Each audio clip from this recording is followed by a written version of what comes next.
rezeki kita, pada umur kita. Mudah-mudahan mati dalam husnul khatimah. Amin ya rabbal alamin. Marilah kita manfaatkan waktu yang baik. Tadi sudah diawali dengan qiraatul yasin, baca yasin, dan juga dengan arwah. Sebenarnya pada malam hari ini bukan hanya kita beruntung, dan juga orang tua kita yang telah pulang ke rahmatullah, mereka bergembira karena kita berikan hadiah berupa doa. Sebab orang yang sudah meninggal di dalam kubur di alam barzah itu kalbarikil mugawis, bagaikan orang yang tenggelam, yang perlu bantuan.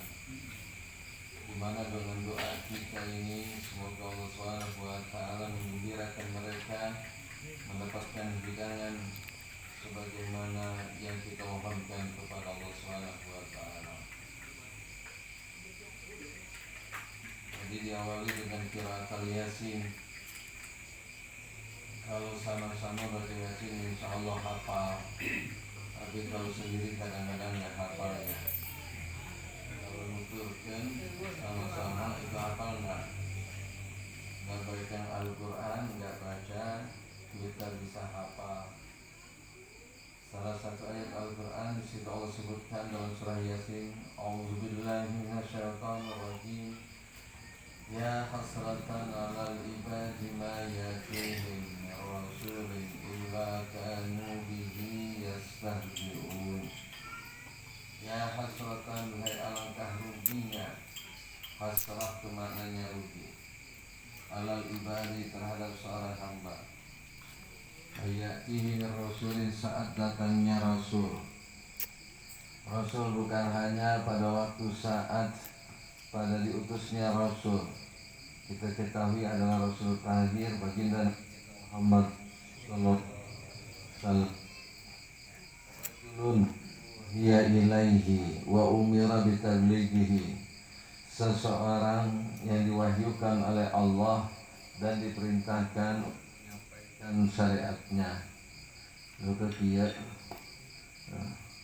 ndut-ndutan itu maha ya. Ya, lapar, kandahar, mau enggak tuh?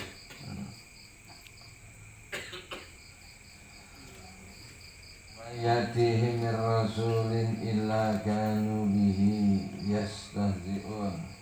Pada waktu saat datang Rasul, mufassirin menafsirkan yang dikatakan Rasul pemberi peringatan.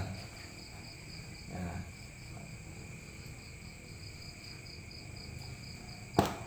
Termasuk berubah menjadi putih, ya, sudah ada wisan, itu termasuk Rasul yang memberikan peringatan bagi kita.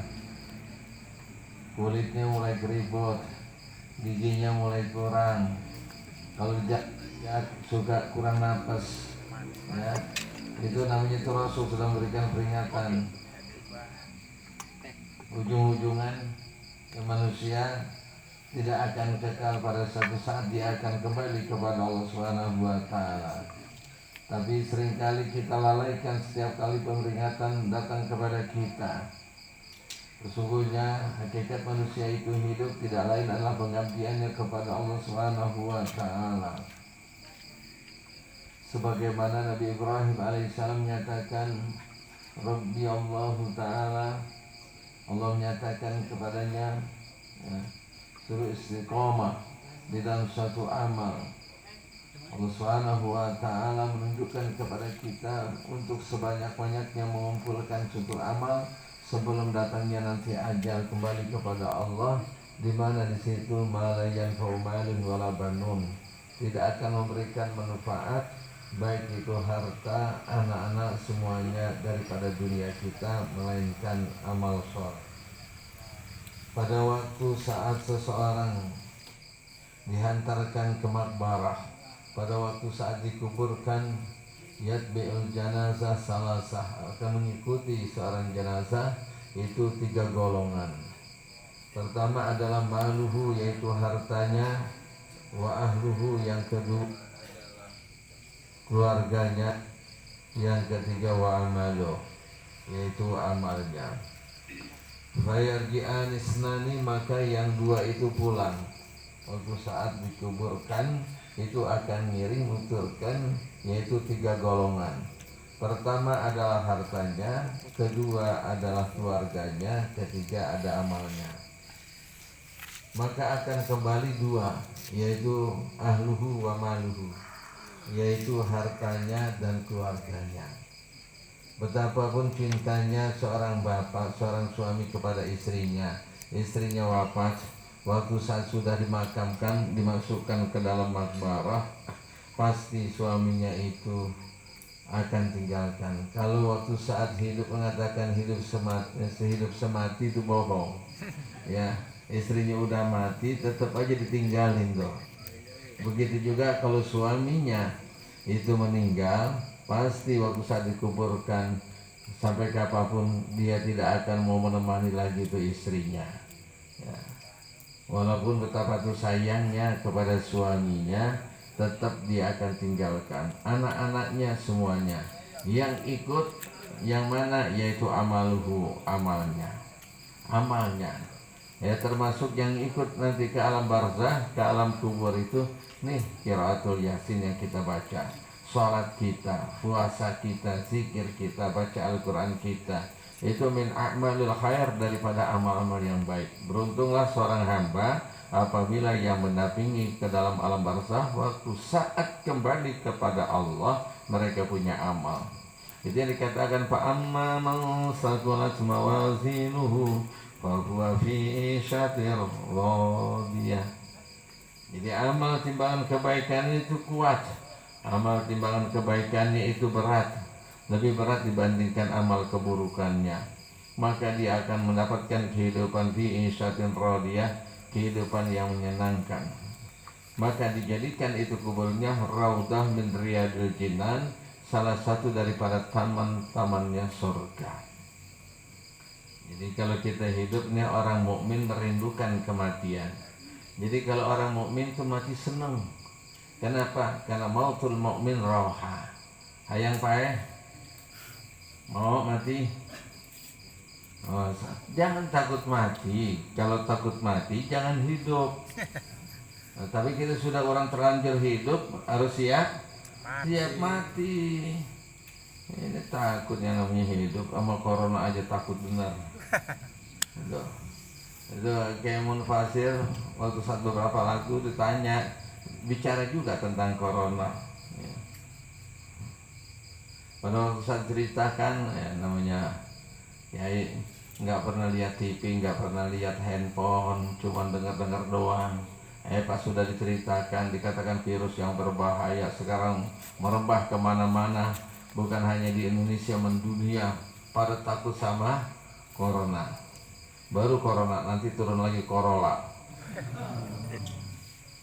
Pada takut semuanya. Ujung-ujungnya kenapa? Beliau menyatakan, tolong kadiakan tuh abah corona. Disuruh datengin, kalau yang punya corona suruh datangkan ke dia, Pak. Tuh abah corona. Kenapa? Kalau dia datang kemari, insya Allah dia ngantarkan kita ini kemana? Ke alam barzah. Jadi lebih enak itu hidup di alam barzah dibandingkan di alam dunia. Senang. Kenapa? Kata Nabi, Kanjeng Nabi SAW menyatakan mautul mu'min roha. Jadi kematian seorang mukmin itu kesenangan. Capek ini di dunia. Ya, dunia makanu taurak, dunia ini tempatnya payah, capek. Jadi orang kaya capek enggak? Capek. Jadi pejabat capek enggak? Banyak duit juga capek kagak? Gimana kalau jadi orang susah? Kau mau ya. Jadi pejabat ya capek, jadi rakyat capek. Nggak ada yang senang di dunia ini. Semuanya capek dunia ini. Capek. Tapi kesenangan bagi orang mukmin pada waktu saat itu mati nanti. Apa yang kita bawa yaitu amal soleh. Ya. Subhanallah. Tadi berapa banyak munajat pada waktu saat kita baca beberapa ayat Al-Quran, baik dari awal surat Al-Baqarah, surat Ikhlas, surat Mu'awwizatain, Al-Falaq, An-Nas, dan termasuk ayat Kursi dan surah Yasin, semua itu ada makna. Bahkan pada waktu saat kita juga berdoa kepada Allah Subhanahu wa Ta'ala, Allahumma inna nas'aluka salamatan fid din wa afiyatan wa barakatan wa taubatan wa rahmatan wa maghfiratan. Tuh, saya bisanya doanya itu. Nah, orang bicara mohon kepada Allah Subhanahu wa Ta'ala, minta keselamatan, kesejahteraan di dunia. Ya, yang bagusnya itu apa? Kita punya agama salamatan fiddin, agama kita sudah selamat. Ya. Buat apalah artinya nih kita hidup bersedih kalau kita nggak punya dunia, nggak ada artinya. Ya. Kalau Subhanahu wa Ta'ala telah memberikan iman dan Islam kepada kita, maka semuanya jadi ringan, semuanya itu jadi enteng. Ya. Sebab yang nanti bermanfaat, yang nanti membela kita pada waktu saat menghadap Allah, kita punya iman, kita punya Islam. Semuanya ini bohong, nggak ada yang abadi. Kullu man 'alaiha fan. Semua apa saja yang di muka bumi ini akan hancur, akan sirna. Semuanya suatu saat ini, nggak tahu, mungkin 10-20 tahun lagi belum tentu kita kumpul, belum tentu dikumpul begini nih, malam-malam tuh hadir. Ini nggak tahu di sebelah kanan saya duluan yang pulang atau sebelah kiri atau depan saya. Ya, saya yakin yang hadir majelis pada malam hari pasti pada mati nanti semuanya. Mati kagak? Mati semuanya, betah-betah teuing tuh di dunia. Ya. Ngapain capek? Ya liur. Terberes-beres mah urusan aya wae. Ya. Oh, tadi dikatakan semuanya capek, orang kaya capek, sama penuh dengan fitnah, penuh dengan bala. Tapi mereka orang yang mukmin selalu mendekatkan diri jika ingat kepada Allah dan tidak pernah lupa dengan Allah dengan segala macam-macam amal kebaikan, itu yang mendapatkan ketenangan. Walladzina amanu wa tatma'innu qulubuhum bizikrillah, ala bizikrillahi tatma'innul qulub. Ayat ini sudah kita baca, kita hafal, cuman ngamalinnya yang susah, yakinkannya yang susah. Ya, tetap aja nggak mau teboga duit mah pusing ya. Panen gagal pusing gagal. Ya pusing, ya hujan baik juga pusing, panas baik, kemarau juga pusing. Kapan senangnya nih hidup di dunia? Nggak pernah senang, nggak pernah tenang. Padahal Allah Subhanahu wa Ta'ala telah menunjukkan kepada kita. Coba tadi kan dibaca dalam surat Al-Baqarah. Coba awal-awal surat Al-Baqarah sama-sama. A'udzubillahi minasyaitonirrajim. Bismillahirrahmanirrahim. Alif Lam Mim. Zalikal kitabu la raiba fihi hudan lil muttaqin. Alladzina yu'minuna bil ghaibi wa yuqimuna sholata wa mimma razaqnahum yunfiqun. Walladzina yu'minuna bima unzila ilaika wa ma unzila min qablik wa bil akhirati hum yuqinun. Ulaika ala hudan min rabbihim wa ulaika humul muflihun.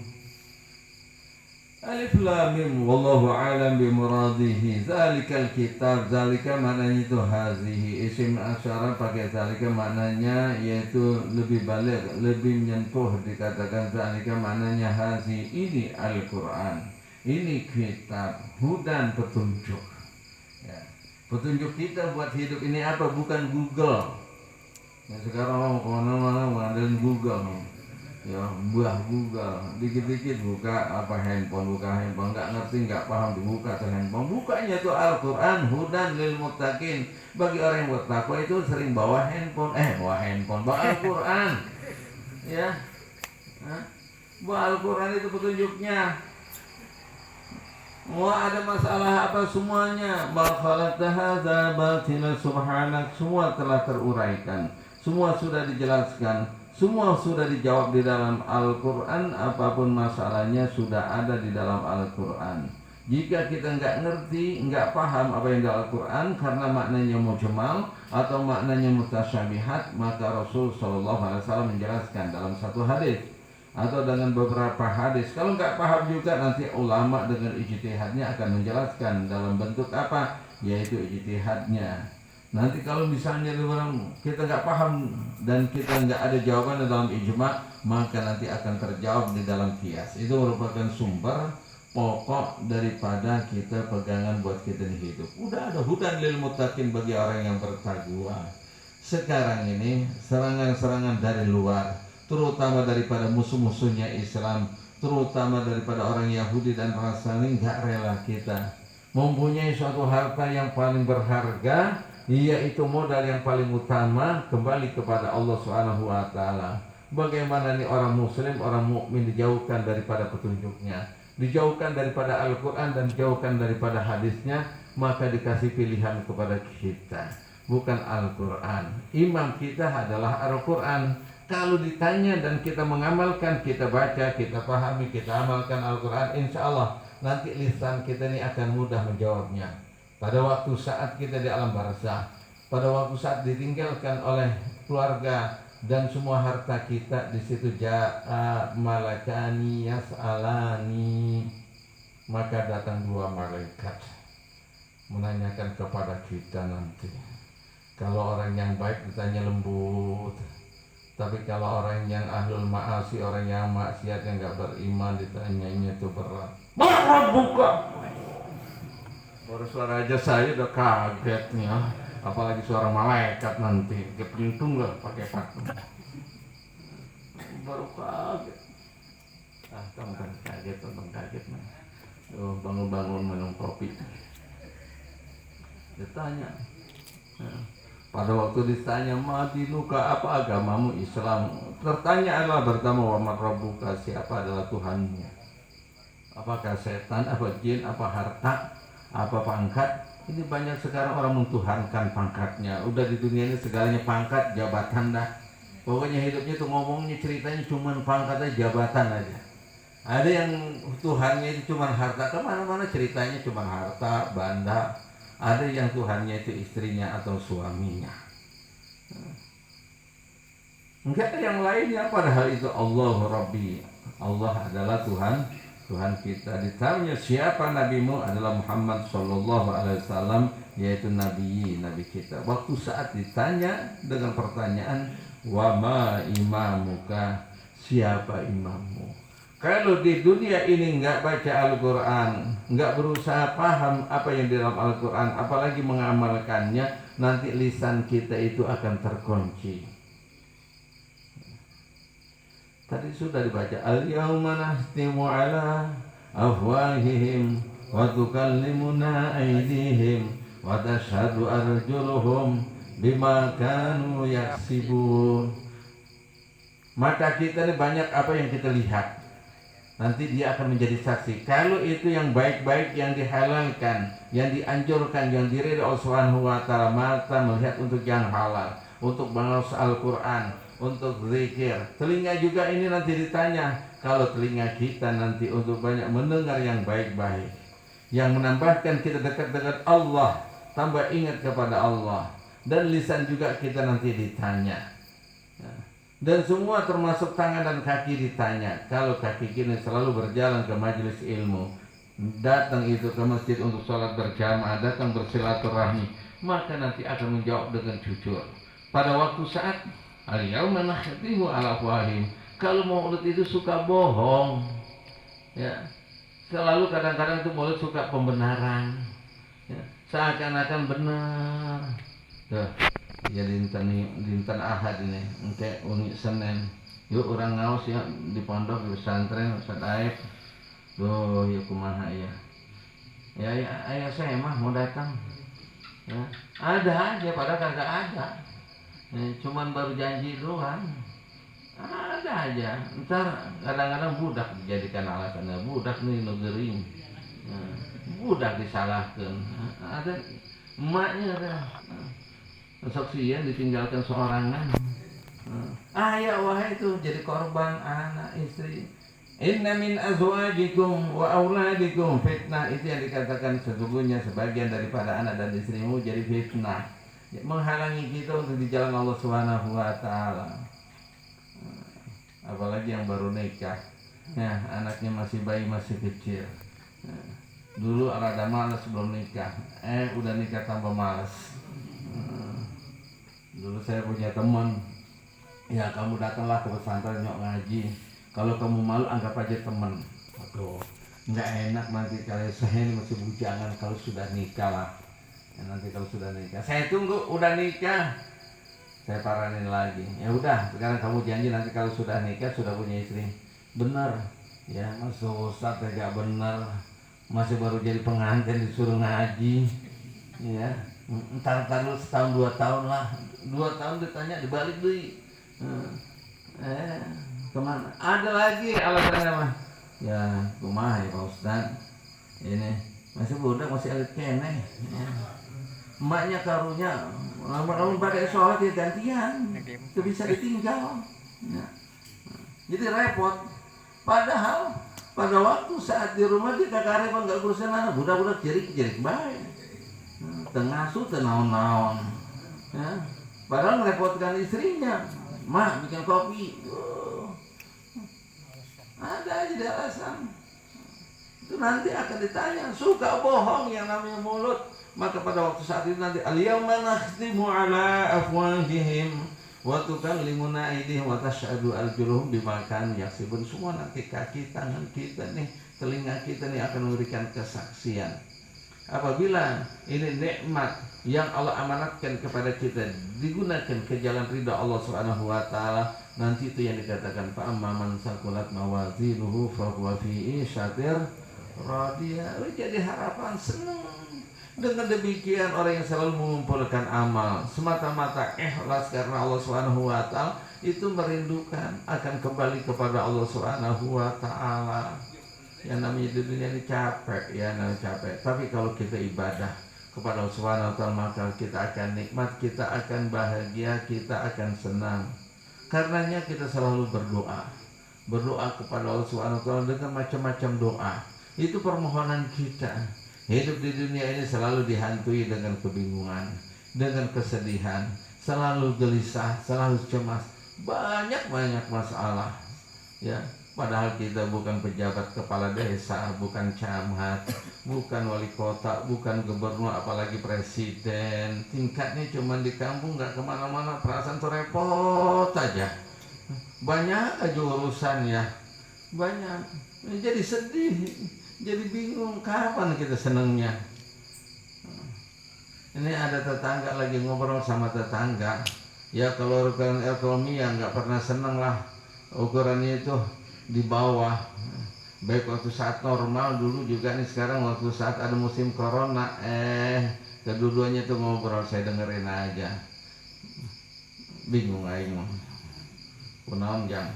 Iya nih gara-gara coronanya jadi pusing nih. Susah nyari duit, susah usaha kemana-mana, bingung, macet. Kerja di rumah, mau keluar, nge-grab gak bisa. Jadi pusing, bingung. Lantas ditanya, apakah waktu saat kamu senang punya duit? Kagak. Waktu saat normal juga kagak punya duit, pusing juga. Ini lagi begini pusing juga sama. Udah pengalaman kita. Ya, dari dulu nggak pernah senang. Ya. Padahal lagi corona begini dia malah dia lebih senang, nggak perlu nyari duit, bengong aja di rumah, digaji sama pemerintah. Ada kiriman yang namanya bansos, bantuan sosial. Nah dulu kagak ada, jarang. Dulu nyimpan beras 10 kilo di rumah. Sekarang giliran begini, pandemi COVID-19, oh Indomie, ada sate segala macam, cuma-cuma di sini dikirimin kagak. Kalau di daerah ini kalau provinsi Banten dapat nggak? Oh pindah ke Jakarta. Oh banyak kiriman. Ya kamu cerita gitu lahnya. Ya artinya harus kita kembalikan, nggak pernah henti ini nanti. nggak pernah henti, silih berganti Allah jadikan siang dan malam, ya. Senang dan susah, hak dengan batil, semuanya silih berganti antara orang mukmin, orang kafir. Semuanya hakikatnya pada waktu saat ini kembali kepada Allah Subhanahu wa taala. Yang paling penting bagi kita ini bekal, cari sebanyak-banyaknya. Wa tazawwadu fa inna khairaz zadit taqwa wattaquni ya ulil albab. Banyak-banyaklah kalian itu mencari bekal. Bekal yang paling bagus, yang paling baik itu apa? Adalah takwa. Apa artinya takwa? Imtithalul awamiri wajtinabun nawahi. Setiap hari kita berpikir perintah apa yang Allah perintahkan kepada kita yang belum kita kerjakan, larangan apa yang Allah larang kepada kita yang belum kita tinggalkan. Pernah ngitung-ngitung enggak? Hah? Ya, setiap hari kerjaan cuma bengong baik. Ya. Berapa banyak amal perintah Allah yang Allah perintahkan yang belum kita kerjakan, dan berapa banyak larangan Allah yang belum kita tinggalkan. Itu saja ya, setiap hari enggak selesai-selesai. Maka seharusnya dijelaskan dalam kitab Bidayah, wa alaika an tashtagila bi masalihi nafsik. Hendaklah kalian itu harus sibuk. Nih kita mulai jadi orang sibuk. Sibuknya apa? Yaitu untuk sibuk kerja sungguh-sungguh apa yang menjadi maslahat berfaedah buat diri kita sekalian. Kadang-kadang bukan kita dokter mikirin COVID, bukan dokter ya, bukan kita ahli politik mikirin politik ini, liar ini, sah menjadi pejabat, biarin aja dia udah. Yang penting dia buat ngebul, ya, umat. Pikiran macam antas tagi lebih masalah nafsik. Maka hendak kalian itu harus sibuk apa yang menjadikan maslahat berfaedah buat diri kita. Dan jika kalau kita termasuk orang yang tidak pandai, mampu dan tidak kreatif untuk melakukan suatu amal, sering hadirah berjamaah, ya, kumpulan-kumpulan orang yang hadir majelis ilmu, hadir waktu saat berjamaah, insya Allah itu akan kebahagiaan. Subhanallah. Berapa banyak tuh tadi doa yang kalau kita nggak hadir mungkin kita nggak ingat, walaupun kagak paham tapi sudah didoakan tuh sama yang sudah daib. Tadi doa-doa arwahan itu banyak tambahannya tuh, ya. Selain kita mohon ampunan kepada kedua orang tua kita, para masyayikh kita, para aulia, para salihin, semuanya. Allahumma fir lahum warhamhum wa'afihi wa'fu anhum wa akrim nuzulahum wa wasim murhalahum. Di antaranya doanya naon itu tadi. Salam Allah menasaluka salamatan di dunia dunia. Terus apa lagi tadi dibaca? Lupa. Yang baca doa aja lupa, apalagi yang ngaji, yang aminin ya. Nah, tadi itu. Terus Allah majal dana wa ta'ala mizana. Nah, yang lain doa umumnya itu doanya dari Al-Qur'an, doa dari hadis tadi. Ya lupa, tapi kalau diulangin lagi ingat lagi ya. Itu banyak doa-doa kita mohonkan kepada Allah Subhanahu wa taala yang merupakan hajat kita ini setiap hari. Kita tahu kita ini lemah. Ya. Allahumma inna na'udzubika minal hammi. Tadi baca enggak? Wal hazan wa na'udzubika minal ajzi wal kasal wa na'udzubika minal jubni wal buhl. Tadi dibaca itu. Tadi dibaca, saya dengar tadi. Diamin aja dari dalam, sebab kalau dari luar tak ada suaranya. Itu dibaca tuh semuanya itu hajat lengkap, semuanya ada. Kita punya hajat ini di majelis, yakinkanlah. Ud'ullaha wa antum muqinuna bil ijabah.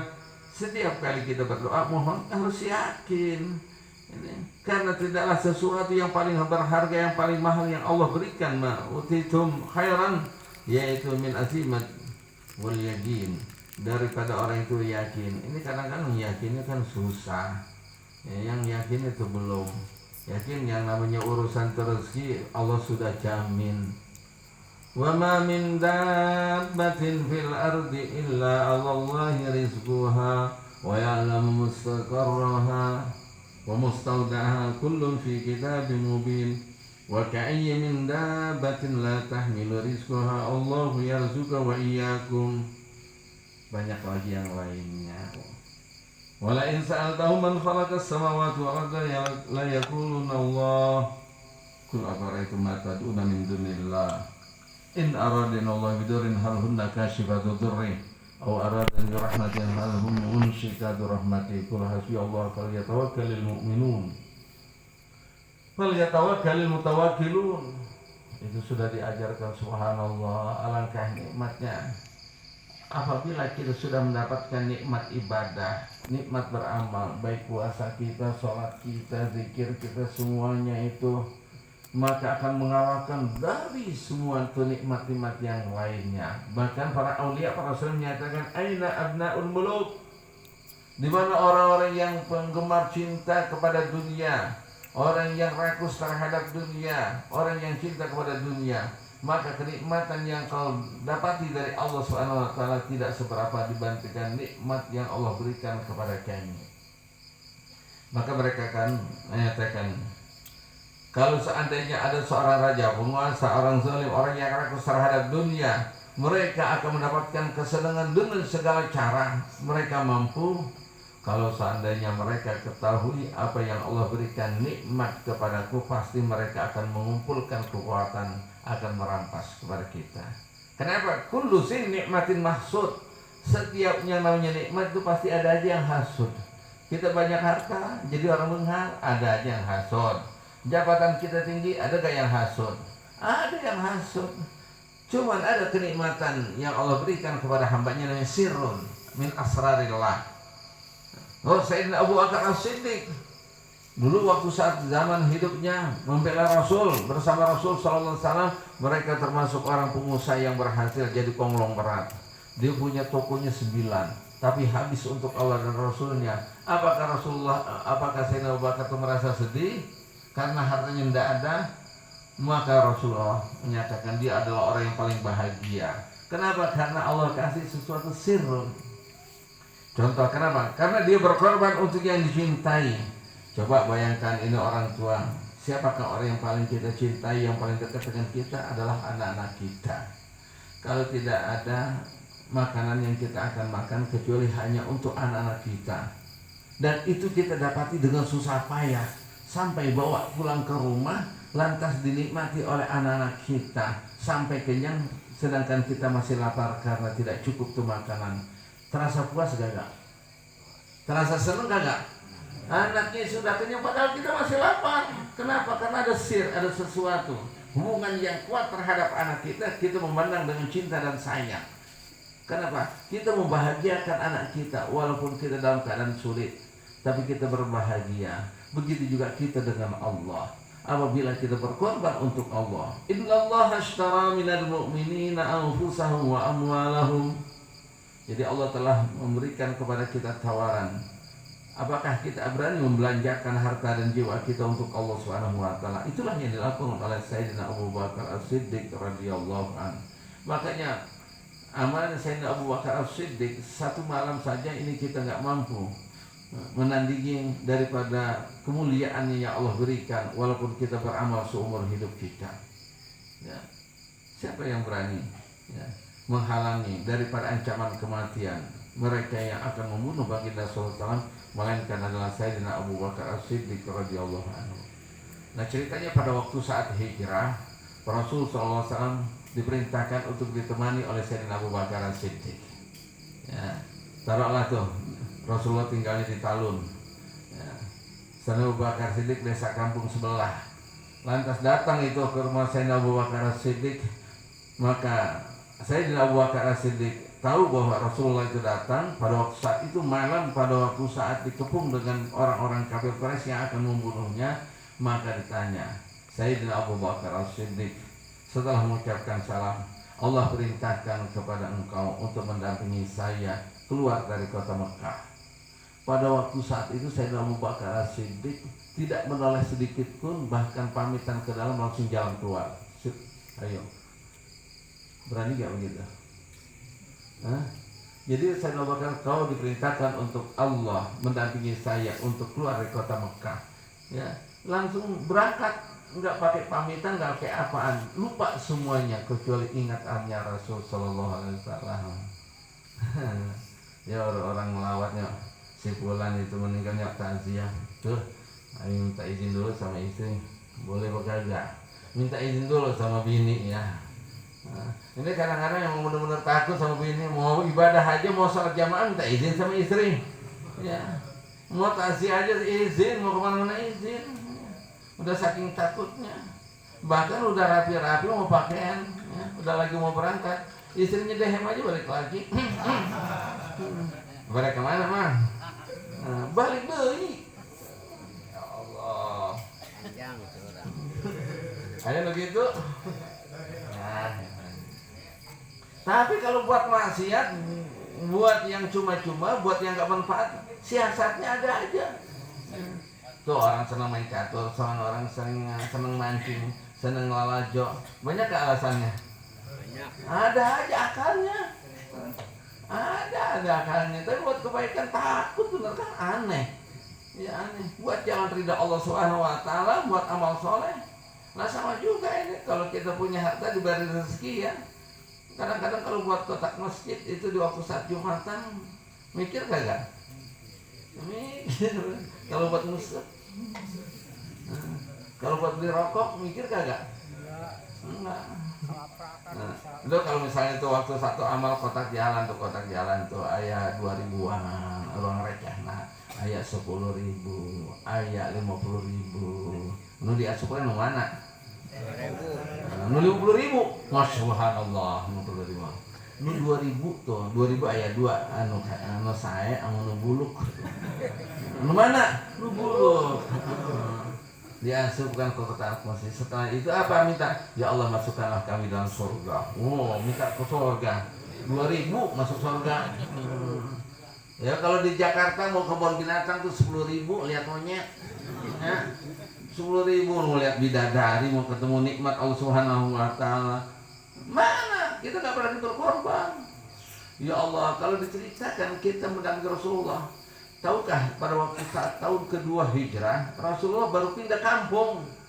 Itu kampungnya kalau dari Jiput, dari sini Jiput kemana ya? Kalau dari Jakarta sampai Semarang 500 kilo. Kalau yang pernah umroh atau pernah haji, itu dari Makkah ke Madinah kurang lebih 500 kilo. Dia ke mana? Ke Cirebon ya? Ke Cirebon belum 400 kilo ya? Hah? Ya ke Tegal dari sini, dari Jiput berangkat orang jalan kaki, lumpang. Meninggalkan sawah, meninggalkan kebun, meninggalkan ternak. Enggak yang di bawah itu semuanya berangkat hijrah ke Madinah. Baru tahun kedua di sana nggak punya kampung, maka tinggal di masjid. Yang nerima mereka itu sahabat Ansar yang berangkat dari Jiput menuju Tegal, itu namanya sahabat Muhajirin. Bawa persiapan perangkatan apa yang ada aja, nggak balik lagi selama 10 tahun di sana mendampingi Rasulullah. Tahun kedua hijrah itu harus siap bertempur melawan orang kafir perang. Perangnya itu perang Badar yang pertama itu bulan Ramadan lagi puasa perang. Saat orang bulan puasa nyangkul, terdahar, teminum, kuat deh, nyerah. Ini jihad. Kalau misalnya nyangkul saya masih bisa istirahat. Kalau perang kan kayak ada ayam lemas kela. Nggak bisa istirahat tuh perang. Tahun ketiga hijrahnya perang Uhud itu bulan Syawal. Awal Syawal lagi lebaran. Masih senang lebaran ke perang. Pada waktu saat perang ada salah seorang Habas terluka parah.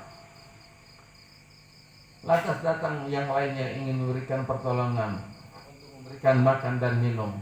Tapi apa yang beliau jawab? Aku ingin berbuka nanti di surga. Membawa tulukannya sampai ia. Allah, ini kalau dibanding-banding ini rahmatan lil alamin benar nyata. Kanjeng Nabi kita Muhammad SAW diutus sebagai rahmatan lil alamin. Ini kita nggak perlu payah-payah, baca aja sing salawatan, ya. Udah nanti dapat syafaatnya, dekat dengan Rasul Sallallahu Alaihi Wasallam. Bahkan cukup nanti man qala fi akhiri kalamihi la ilaha illallah dakhalal jannah. Jadi masuk surga gampang benar. Rasul Sallallahu Alaihi Wasallam nyatakan dalam sabdanya, barang siapa yang akhir kalamnya yang diucapkan waktu saat mati la ilaha illallah dakhalal jannah, masuk surga. Udah, tong sholat, puasa, yang penting saja apalin itu la ilaha illallah, la ilaha. Mudah-mudahan pas waktu saat mati akhir kalam yang kita ucapin la ilaha illallah masuk surga. Jadi bukan dimaknakan nanti enggak puasa, enggak sholat, enggak ngapa-ngapain. Saya pernah coba, apakah semudah itu kita mengucapkan la ilaha illallah? Bagi orang yang tidak diberikan kekuatan inayah, orang yang tidak diberikan taufik itu enggak bakalan mampu pada indah sakratil maut, pada waktu saat mati mengucapkan la ilaha illallah. Itu di Jakarta, kalau yang pernah ke Jakarta, itu jalan raya itu 4 jalur. Dulu sama dengan jalan di Jiput sini, kecilnya seperti itu di Buncit Raya. Sebelumnya lagi nggak ada jalan raya. Tahun 76, 78 sampai tahun 80 itu masih jalan tanah, belum diaspal. Kalau udah diaspal sebelum tahun 80, 76 baru seperti ini. Waktu saat 4 jalur, sekarang ini kalau ke Jakarta itu banyak yang kecelakaan, mati ketabrak karena bingung mau nyebrang. Nengok ke kanan, mobil dari kiri, nengok kiri dari kanan, ini kemana ya? Akhirnya waktu saat jalan raya baru jadi itu banyak yang jadi korban. Pas diundang arwahan ke kampung sebelah harus lewat menyeberang jalanan. Waktu saat kembali bingung karena ingat kemarin saudaranya baru mati ketabrak. Saya punya inisiatif, nah sekarang kita nyebrang. Saya ingat itu hadis yang tadi, sama-sama orang baca la ilaha illallah, lamun ta'aya umur insyaallah masuk surga. La ilaha illallah, 4 jalur ya. Siap semuanya. La ilaha illallah. Masih kuat itu, masih yakin, masih mantep, masih ingat tuh ngucapin la ilaha illallah. Aman. 1 jalur, masih ada 3 jalur lagi. Diri di trotoar. La ilaha illallah. Sambil ikhtiar, nengok kiri kanan. Sudah di tengah-tengah, la ilaha. Mobil makin banyak, la ilaha illallah. Tiba-tiba mobil truk gitu, mepet tuh, bus aja, siap. Jadi berubah tadinya la ilaha illallah, dasar si truk. Berubah itu la ilaha illallah jadi nyebutan siap. Jadi berubah tak? Melihat truk aja berubah la ilaha illallah, apalagi lihat nanti malaikat Israel, lihat setan, lihat jin itu menawarkan minuman dan makanan. Pada waktu saat orang indah sakaratil maut, di siddatil ju, waktu saat itu sangat lapar, sangat dalam keadaan kritis. Maka hidup ini kalau kita ingat yang namanya kematian, ini akan ringan, semuanya enteng, nggak ada apa-apanya, nggak terkecuali Allah merahmati kita, Allah maha sayang dengan sifat rahman dan rahim kita. Coba baginda sallallahu alaihi wasallam tidak ada yang dianggap sesuatu yang sulit, adapun ada, beliau mengadu kepada Allah Subhanahu wa taala, dihilangkan rasa kebingungan, kesedihan, ya. Tidak ada sesuatu beban yang paling payah yang dialami dan menakutkan kecuali waktu saat mati. Ada doanya, Allahumma hawwin alana fi sakaratil maut. Pernah enggak terdahar minum 3 dinten 3 hari? Pernah enggak? Hah? Pernah. Rasulullah mengalami setiap saat itu, nggak pernah kenyang setiap hari, ada aja saatnya itu lapar. Tapi Rasulullah seperti orang yang nggak lapar, nggak bingung, nggak pusing. Yang ditakutkan tadi waktu saat sakaratil maut, ya asalnya orang yang dari tanah, nanti kembali lagi kemana? Ke tanah. Dikeluarkan, dibangkitkan kemana? Ya, dari tanah. Minha khalaqnakum wa biha nu'idukum wa minha nukhrijukum taratan ukhra. Jadi orang baca tuh Yasin setiap kali arwahan tuh banyak fadilah dan keutamaan itu tadi. Ingat salah satunya, ya hasratan alal ibadi ma yatihim min rasulin illa kanu bihi yastahzi'un. Ini rata-rata umurnya di atas kepala 4 nih ya. 40-an, 50-an, 60-an, badai naon deui. Badai naon deui. Makin tua, makin lama, makin hidup di dunia ini makin gak enak. Ya, coba sini suuk tuh, sediain suuk tuh. Pada kedahar, tak enak emang suuk dulu, enak. Lain tak enak tuh suuknya, gigi orang tak ayak. Kopi tak enak sama gula mah. Bukan gulanya nggak enak, diabetes. Udah sate, sate itu doyan kunaon lain taya cisna, kedua mah darah tinggi. Jadi makin lama, makin tua, makin ke ujung itu makin gak kita nikmatin dunia. Makin hilang, makin kita tinggalin. Tapi kenapa kok pikiran kita, otak kita dunia aja yang menjadikan pusing bingung. Bukan tuh zikir, bukan ingat kepada Allah Subhanahu wa Ta'ala. Insya Allah nanti akan ngikut semuanya. Akan jadi maslahat. Allah yang nanggung, Allah yang membukakan jalan kepada kita sekalian apabila kita bersandar kepada Allah Subhanahu wa Ta'ala. Anas ibnu Malik radhiyallahu an yang paling disukai daripada surah dalam Al-Quran, dia membaca surat Al-Ikhlas. Hafal surat Al-Ikhlas? Hafal ya? Abdi mata hafal surat Al-Ikhlas. Kalau qul huwallahu ahad mah hafal. Surat Al-Ikhlas dengan qul huwallahu ahad eta kene. Itu langganan lamun orang te salat jamaah itu buat salat subuh. Ya, rakaat pertama surat Al-Ikhlas, rakaat kedua surat qul huwallahu ahad. Sambil nunutan. Itu kalau mau ke jamaah itu biasanya sorangan tuh surahnya pendek-pendek. Ya, jadi baca Al-Quran, nggak usah Al-Quran kalau menuju sholat setelah Fatihah, boleh gak baca surat pendek-pendek? Boleh gak? Nggak boleh, waladhdallin amin, pendek, terus. Ya, harus baca surat Al-Ikhlas. Yang paling disukai oleh Anas ibnu Malik itu adalah surat Al-Ikhlas. Kenapa di situ terasa dekat dengan Allah? Qul huwallahu ahad, Allahus samad, lam yalid wa lam yulad wa lam yakul lahu kufuwan ahad. Kita baca Al-Quran, enggak baca Al-Quran sama aja lisan kita, lidah kita. Tuh. Itu kalau anak-anak mahasiswa kalau waktu saat diwisuda baca ya sumpahnya dia jadi seorang dokter, rasa bangga gak? Terasa itu baca itu. Dia membaca itu sumpah jabatannya itu senang. Sebagaimana pejabat waktu saat baca itu beda dengan baca yang lainnya. Begitu juga kita sumpah jabatan sebagai itu orang mukmin. Ini harus terasa. Makanya mereka mendapatkan suatu kenikmatan tadi yang mengalahkan nikmat yang lainnya itu. Lazzatan bil zikir, nikmat pada waktu saat zikir. Lazzatan bis shalah, rasa nikmat, rasa senang, rasa pada waktu saat sholat.